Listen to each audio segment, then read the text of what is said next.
কি বলবেন আজকে কি কর্মসূচি আপনাদের?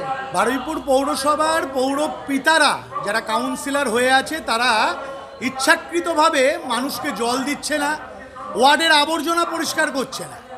আমরা 15 দিন আগেই বারুইপুর পৌরসভা চেয়ারম্যান ভাইস চেয়ারম্যানের কাছে ডেপুটেশন দিয়ে বলে গেছি, তারা বলেছিল পাম্প খারাপ, দুদিনের মধ্যে ঠিক হয়ে যাবে।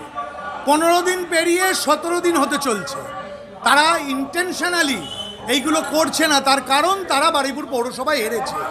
আর আমরা আজকের এই মঞ্চ থেকে বিক্ষোভ প্রদর্শন করে বলে গেলাম 3 দিনের মধ্যে যদি বারুইপুর পৌরসভার কাউন্সিলররা তাদের কাজ না করতে পারে, বারুইপুরবাসী প্রত্যেকটা ওয়ার্ডের ময়লা কাউন্সিলরের বাড়িতে ফেলে আসবে।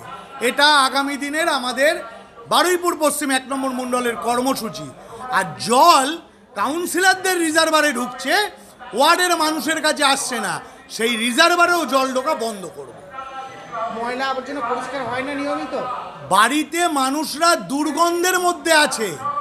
যে বালতিগুলো দিয়ে গেছে, বালতিতে রেগুলার ময়লা নিতে আসছে না, 4 দিন 5 দিন অন্তর আসছে, বলছে এত ময়লা নেবো না।